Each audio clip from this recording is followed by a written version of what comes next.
Selamat pagi jemaat Tuhan. Selamat hari Minggu. Kembali lagi kita berkumpul bersama dalam ibadah online. Saya percaya bahwa Tuhan hadir di tengah-tengah kita dimanapun kita berada. Sebelum itu mari kita siapkan hati kita untuk memuji dan menyembah Tuhan.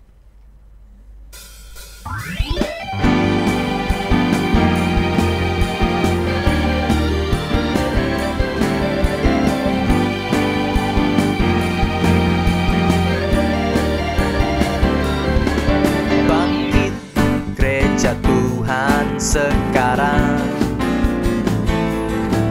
maju dalam kuasa Roh Kudus. Kemenangan telah diberikan, kuasa dosa dipatahkan, umatnya dipulihkan, bersoraklah. Bangkit gereja Tuhan sekarang, maju dalam kuasa Roh Kudus. Kemenangan telah diberikan, kuasa dosa dipatahkan, umatnya dipulihkan, bersoraklah. Pengurapannya telah dicurahkan, kuasa mukjizatnya pun dinyatakan. Mari kibarkan pancinya bagi kemuliaannya, maju berperang, umat pemenang, rebut bangsa-bangsa bagimu Tuhan. Katakan bangkit, bangkit gereja Tuhan sekarang, maju dalam kuasa Roh Kudus. Kemenangan telah diberikan, kuasa dosa dipatahkan, umatnya dipulihkan, bersoraklah. Pengurapannya telah dicurahkan, kuasa mukjizatnya pun dinyatakan. Mari kibarkan pancinya bagi kemuliaannya, maju berperang, umat pemenang, rebut bangsa-bangsa bagimu Tuhan. Keurapannya telah dicurahkan, kuasa mukjizatnya pun dinyatakan. Mari kibarkan pancinya bagi kemuliaannya, maju berperang,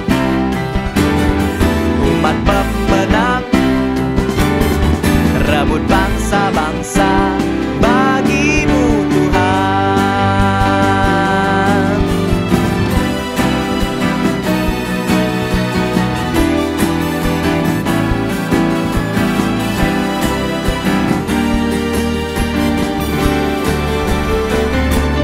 Pengurapannya telah dicurahkan, kuasa mukjizatnya pun dinyatakan. Mari kibarkan pancinya bagi kemuliaannya, maju berperang. Katakan siapa? Umat pemenang, rebut bangsa-bangsa bagimu Tuhan. Maju berperang, maju berperang, umat pemenang, rebut bangsa-bangsa bagimu Tuhan.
menikmati kehadiran-Mu. Ku nyanyi hosana, ku nyanyi hosana bagi Rajaku yang duduk di tahta. Aku muliakan dan ku agungkan, Kau layak disembah.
kita sembah. Sembah Dia, Allah yang berkuasa, Allah yang mulia, nama-Mu masyhur Tuhan. Thank you Lord, thank you Jesus. Bapa, ini kami Tuhan, kami ingin siapkan hati kami Bapa untuk mendengar firman-Mu Bapa. Beri kami hati yang tertib Bapa. Jauhkan kami Bapa dari segala hal Bapa yang mencoba mengganggu kami Bapa, yang mencoba mencuri firman yang ingin ditaburkan dalam hidup kami Bapa, dalam hati kami Bapa. Biar ada roh yang fokus Bapa, biarlah setiap roh ngantuk Bapa itu disingkirkan di dalam nama Tuhan Yesus Bapa. Ini kami Tuhan, kami siap untuk mendengarkan firman-Mu hanya di dalam nama Tuhan Yesus, nama yang berkuasa, nama yang ajaib, nama yang mulia, nama di atas segala nama. Amin. Selamat pagi, selamat hari Minggu. Tuhan Yesus memberkati. Kita ketemu kembali di ibadah kali ini.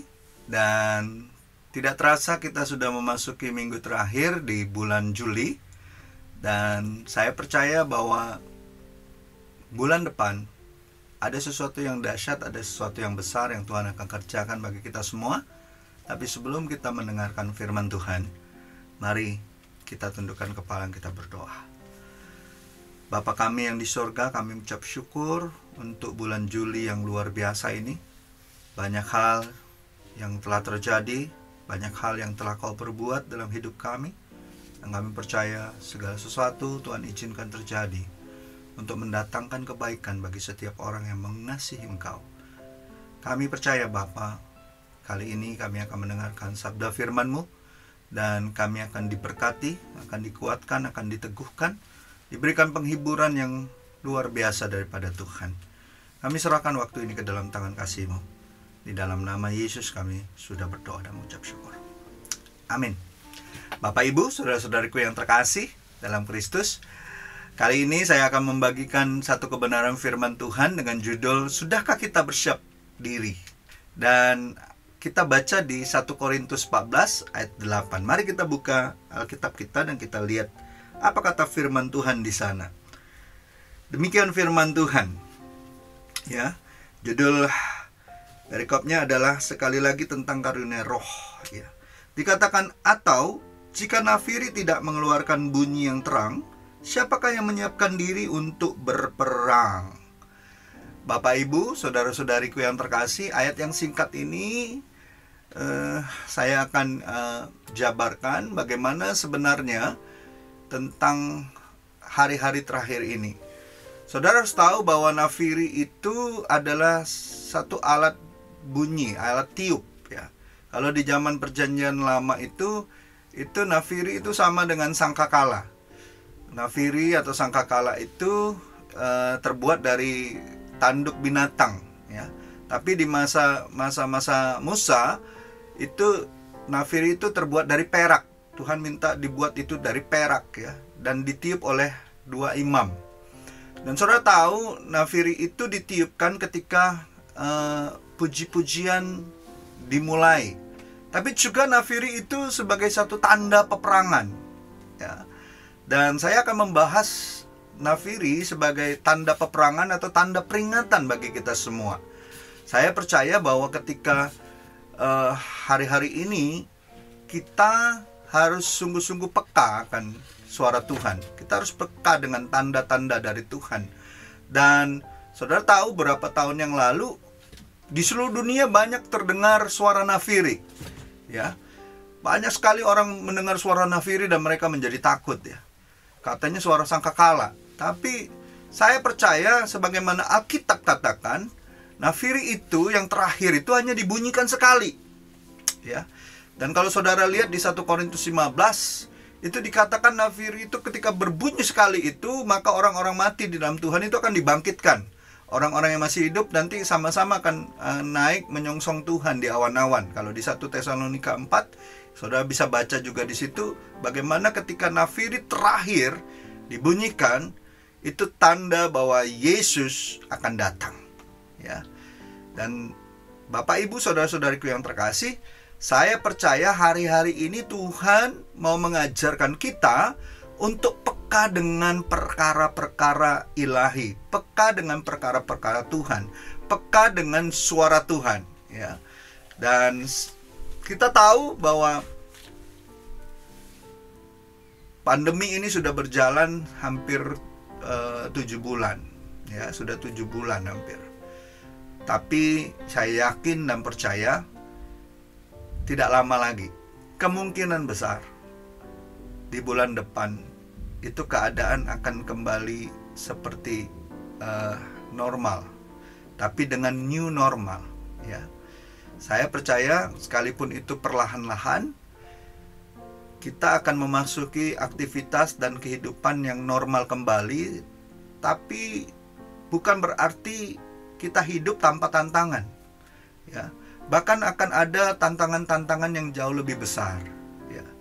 Sebab akan ada hal-hal yang kita kerjakan ataupun aktivitas-aktivitas kita yang lama, mungkin itu akan kita tinggalkan, ya. Jadi tentunya itu akan membutuhkan perhatian yang lebih, waktu, tenaga yang ekstra untuk bisa membangkitkan kembali dan memulihkan kembali hal-hal yang sudah kita tinggalkan ataupun sudah tidak bisa kita jalanin lagi, ya. Apalagi bagi mereka yang punya usaha atau pengusaha, ya. Banyak kan para pengusaha hari-hari ini sedang banyak menghadapi tantangan yang luar biasa, ya. Banyak usaha-usaha yang sedang bangkrut ataupun hancur. Tentunya tidaklah mudah untuk membangun ataupun memulai sesuatu yang baru kembali, ya. Namun saya percaya bagi kita yang percaya kepada Tuhan, hal ini bukanlah sesuatu yang perlu kita takutkan ataupun kita khawatirkan. Sebab saya yakin Tuhan tahu bahwa kita semua, ya, kita semua ini memerlukan rezeki, memerlukan berkat, memerlukan hal-hal yang kita butuhkan secara jasmani di dalam kehidupan ini.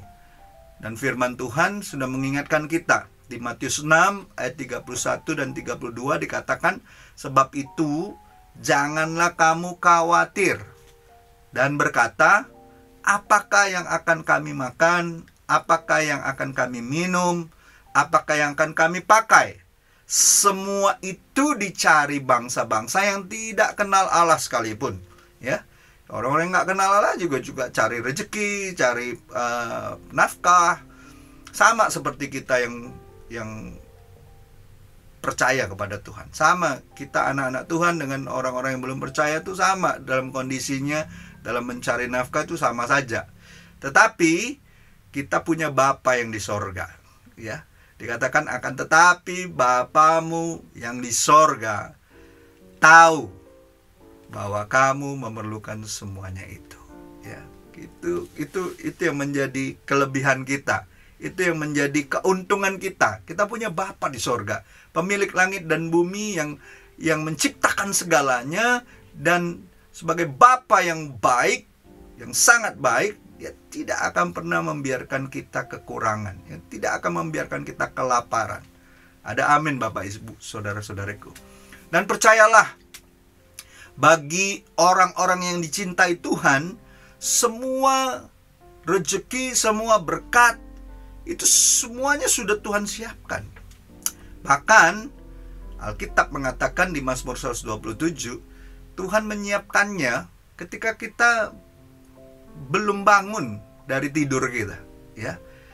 Mazmur 127 ayat 2 katakan, sia-sialah kamu bangun pagi-pagi dan duduk sampai jauh malam dan makan roti yang diperoleh dengan susah payah, sebab ia memberikannya kepada yang dicintainya pada waktu tidur.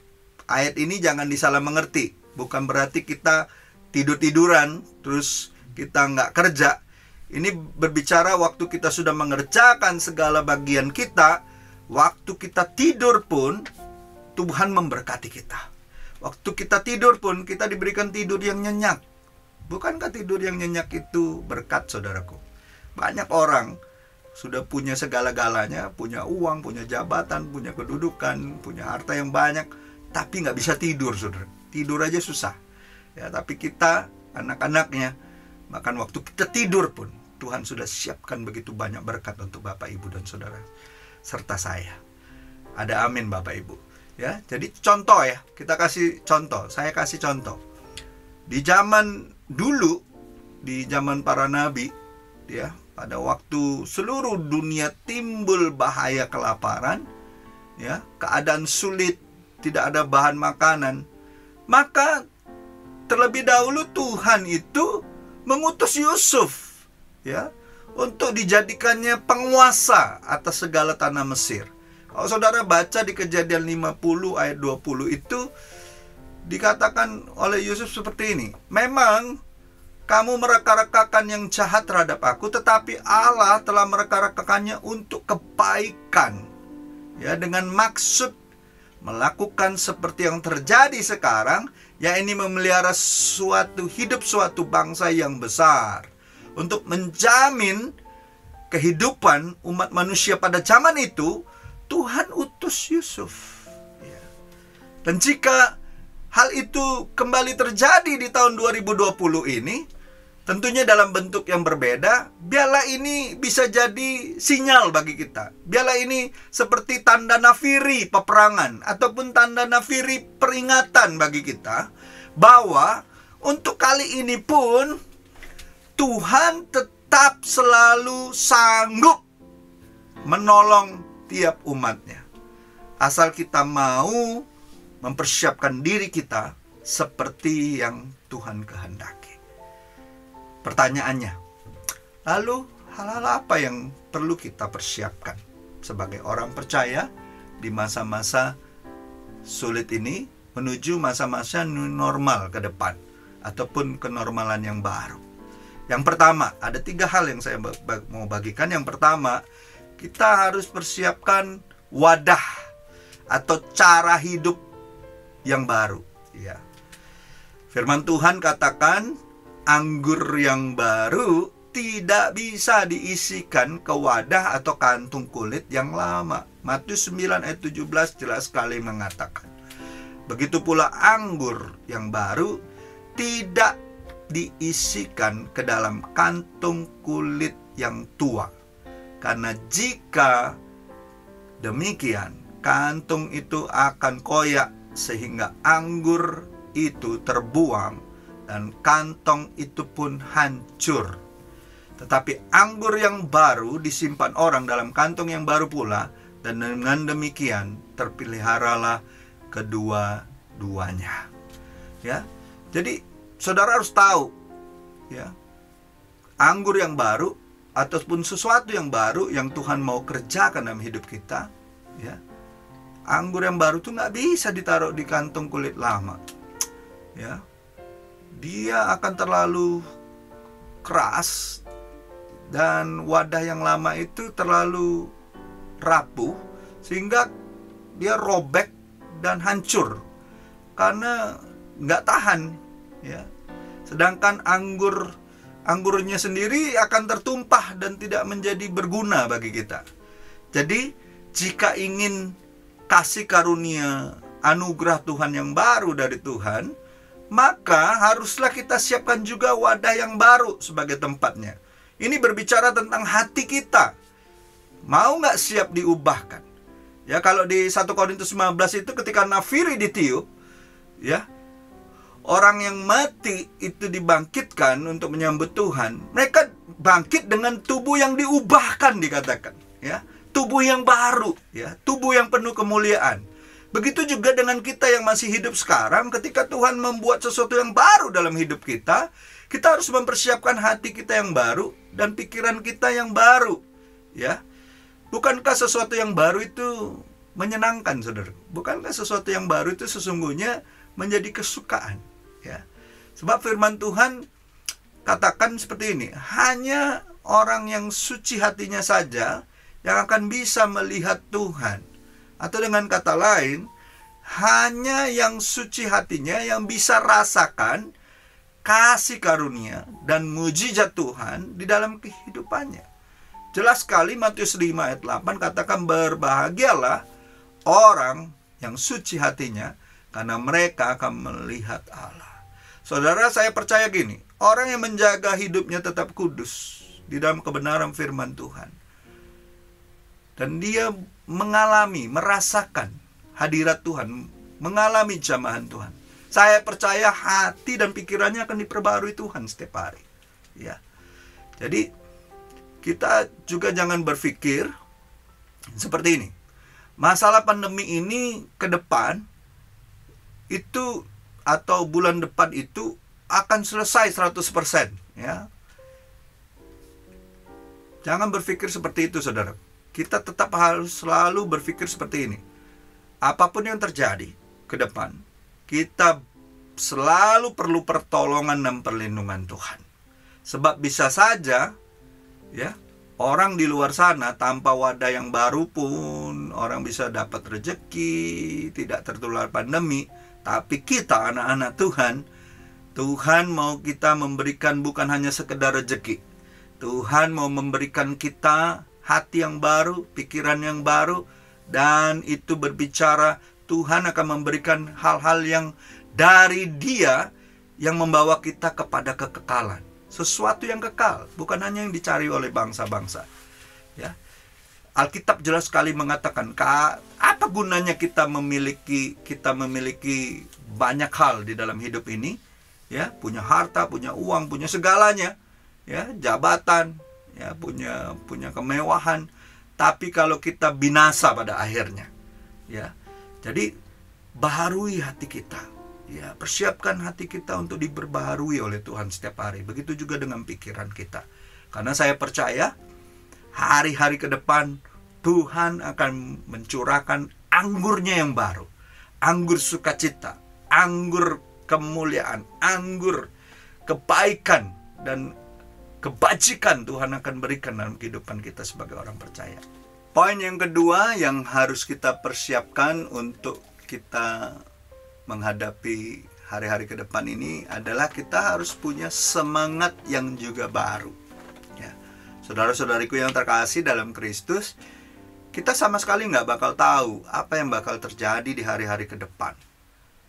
Oleh sebab itu, mari kita persiapkan semangat yang baru dan juga semangat yang besar untuk dapat menghadapi segala perkara ke depan ini. Karena saya percaya perkara-perkara kita ke depan, walaupun nanti pandemi ini mereda, akan ada perkara-perkara yang tidak terduga. Dan saya percaya perkara-perkara ke depan ini bukanlah menjadi sesuatu perkara yang lebih mudah bagi kita. Ya, kita nggak akan pernah tahu, mungkin akan menjadi lebih sulit. Ya. Sebab itu firman Tuhan katakan hanya orang-orang yang bersemangat yang mampu menghadapi ataupun mengatasi perkara-perkara sebesar dan sesulit apapun itu. Amsal 18 ayat 14 jelas sekali mengatakan, orang yang bersemangat dapat menanggung penderitaannya, tetapi siapa yang akan memulihkan semangat yang patah? Jadi jelas sekali dengan semangat yang baru, bukan saja kita punya kekuatan untuk hadapi apapun masalah kita, tapi kita juga akan diberikan kemampuan untuk dapat menghasilkan perkara-perkara terbaik dalam hidup kita. Karena saya yakin dan percaya Tuhan itu selalu mencari ke seluruh dunia ini, ke seluruh bumi ini, orang-orang yang bersungguh hati untuk memberikan mereka kekuatan dan pertolongan. Ya. 2 Tawarik 16 ayat 9 jelas sekali. Tuhan itu menjelajah seluruh bumi dan mencari orang yang bersungguh hati. Saudara tahu apa maksudnya orang yang bersungguh hati? Orang yang bersungguh hati itu adalah orang-orang yang bersemangat. Ya. Orang yang bersungguh hati itu adalah orang-orang yang sungguh-sungguh antusias di dalam Tuhan. Ya. Antusias itu akar kata ataupun dalam bahasa lainnya itu enthusiasm. Itu artinya semangat di dalam Tuhan. Ya. Orang-orang yang bersemangat di dalam Tuhan ini Firman-Nya jelas sekali mengatakan Tuhan akan mencurahkan kekuatan dan pertolongannya kepada orang-orang tersebut. Ya. Jadi Bapak Ibu, saudara-saudariku yang terkasih, ingat, ke depan ini mari kita persiapkan semangat kita, jangan kendor. Ya, Roma 12 jelas sekali mengatakan, di salah satu ayatnya dikatakan seperti ini. Janganlah tetaplah rohmu menyala-nyala dan layanilah Tuhan. Ya. Tetaplah rohmu menyala-nyala dan layanilah Tuhan. Ya, artinya kita jangan kendor, ya. Jangan lalai. Jaga hati kita untuk tetap bersemangat di dalam Tuhan. Tetap bersemangat dengan perkara-perkara yang dari Tuhan. Tetap bersemangat dengan perkara-perkara rohani, saudaraku. Baca firman, ya, memuji, menyembah Tuhan, beribadah bersama dengan keluarga kita di mesbah keluarga.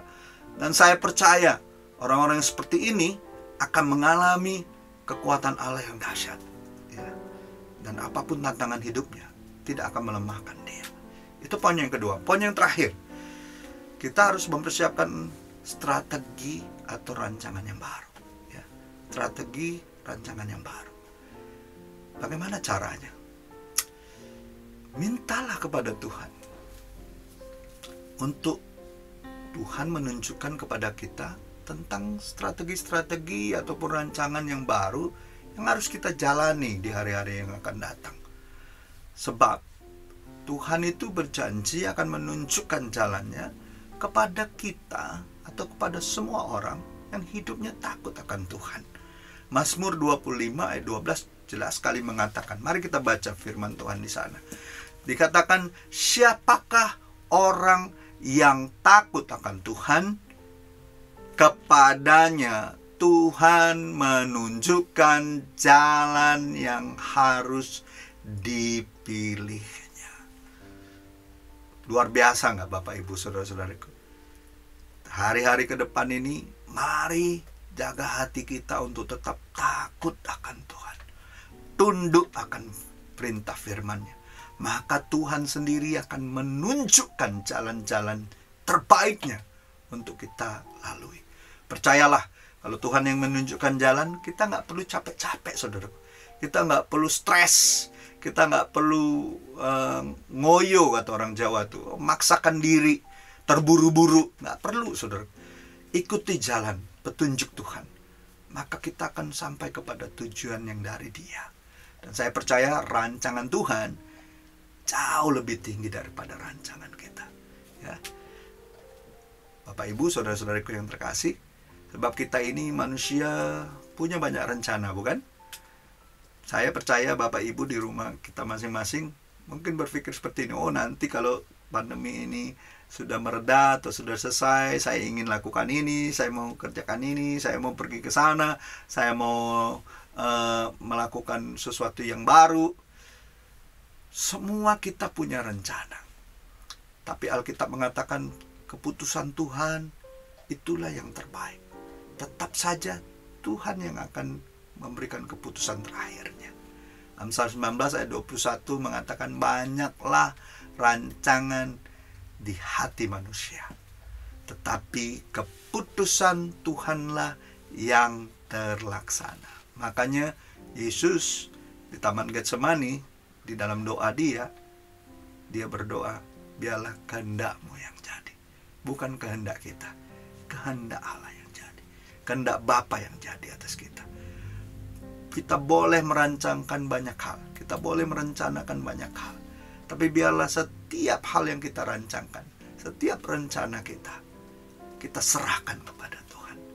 Amsal 16 ayat 3 katakan, serahkanlah perbuatanmu kepada Tuhan, maka terlaksanalah segala rencanamu.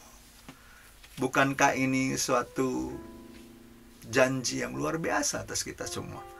Kalau Bapak Ibu, saudara-saudariku, termasuk saya, ketika kita membuat rencana dan kita menyerahkan semua perbuatannya, kita menyerahkan semua hal-hal yang mau kita kerjakan, percayalah, Tuhan akan menyertai setiap perbuatan kita, dan Tuhan akan membuat itu terwujud dalam hidup kita. Ya, sebab hanya Tuhan saja yang sanggup melakukan segala perkara. Dan rencananya pasti berhasil. Ya. Rencana kita bisa gagal, rencana kita bisa tertunda, rencana kita bisa saja bukan rencana yang terbaik bagi kita. Tapi kalau itu rencana kita seturut dengan rencana Tuhan, rencana kita seturut dengan firman-Nya, rencana kita seturut dengan petunjuk Tuhan.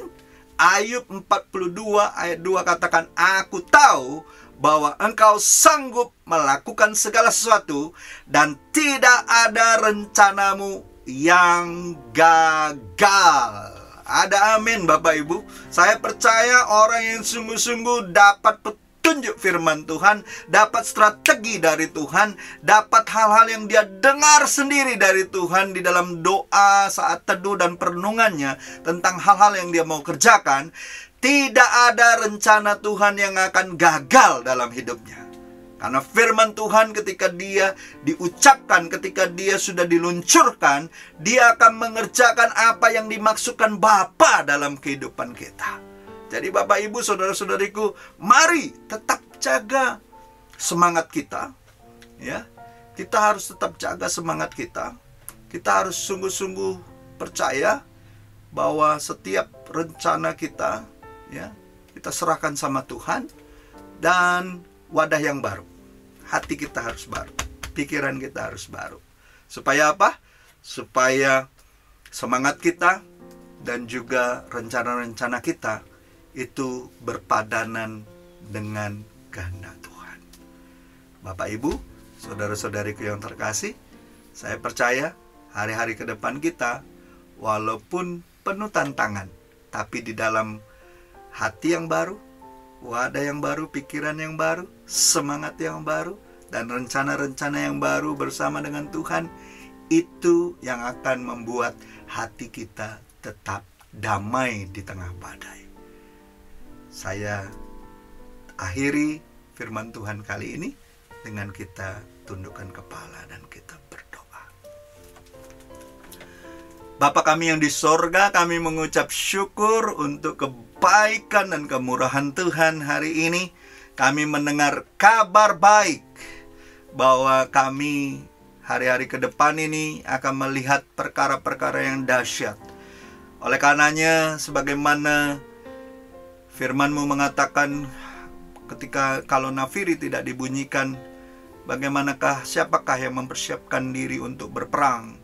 Oleh karenanya Bapa, bukakan mata hati, pikiran, roh, jiwa, tubuh kami, terkhususnya telinga rohani kami, untuk mendengar perkara-perkara yang dari Tuhan.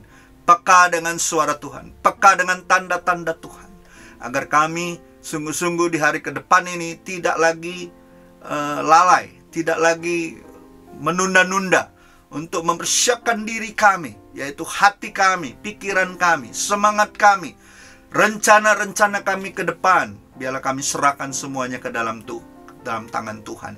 Kami tahu Tuhan, anggur yang baru sedang Kau curahkan atas umat-Mu. Sesuatu yang besar Kau sedang rancangkan atas kami. Oleh karenanya Kau rindu Tuhan, setiap kami, gereja-Mu, mempersiapkan wadah yang baru untuk kami menampung perkara-perkara yang dahsyat luar biasa yang daripada Tuhan. Oleh karenanya Bapa, hari-hari ini bawa umat-Mu Tuhan mengalami kebaikan dan kemurahan-Mu, mengalami Tuhan kebenaran firman-Mu lebih dalam lagi. Dan aku percaya setiap kami akan bertumbuh, berbuah, dan menjadi berkat bagi banyak orang. Teruskanlah perbuatan-Mu yang baik dan ajaib dalam hidup kami. Jadikanlah kami orang-orang yang punya keberanian untuk menyampaikan kabar baik kepada sebanyak orang yang hari-hari ini sedang kehilangan pengharapan, yang hari-hari ini sedang mencari jalan kebenaran dan kehidupan yang hanya ada di dalam Kristus. Dan kami boleh mempertanggungjawabkan iman kami untuk menjadi kesaksian di muka bumi ini. Terima kasih Bapa, kami siap diubahkan oleh Tuhan. Bapak, Ibu, saudara-saudariku yang terkasih, mari angkat kedua tanganmu dan terimalah berkat daripada Tuhan. Kiranya Tuhan memberkati engkau dan melindungi engkau. Kiranya sinar wajah Tuhan menyinari wajahmu dan memberikan engkau kasih karunia. Kiranya Tuhan menghadapkan wajahnya kepada wajahmu dan memberikan engkau damai sejahtera. Terimalah anugerah yang besar daripada Allah Bapa kita, kasih karunia dan kebenaran yang datangnya daripada Yesus Kristus, penghiburan dan penyertaan daripada Roh Kudus membawa kita untuk tetap taat dan setia sampai Yesus datang kedua kalinya, Maranatha, bahkan sampai selama-lamanya. Di dalam nama Yesus, setiap kita yang sudah menerima berkat Tuhan dan siap menjadi berkat, sama-sama saya katakan amin. Selamat hari Minggu, selamat beraktivitas, tetap jaga kesehatan. Sampai bertemu lagi di minggu depan. Dan saya percaya setiap kita akan mengalami perkara-perkara yang besar bersama dengan Tuhan. Tuhan Yesus memberkati. Shalom Jemaat City Blessing Palembang, selamat hari Minggu. Sangat diberkati bukan dengan firman Tuhan yang disampaikan oleh Pastor Jeffrey pada hari ini? Saya akan memberitahukan pengumuman pada minggu ini. Bapak, Ibu, Saudara, dan Saudari, meskipun kita tidak dapat beribadah di tempat yang sama, kita tetap dapat mendukung pelayanan pekerjaan Tuhan dengan memberikan persembahan, perpuluhan, dana misi, dana gedung melalui rekening berikut ini.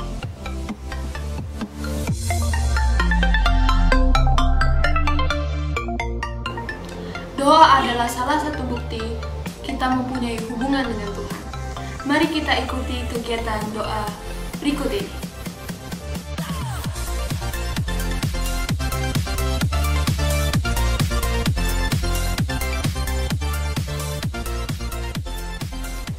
Mari kita dukung dan doakan perintisan jemaat di Muara Bungo dan Jambi dan pelayanan Compassion Ministry.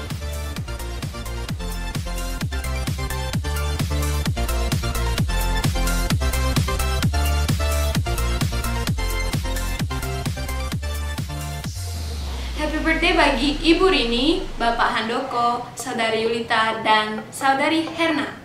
Selamat ulang tahun!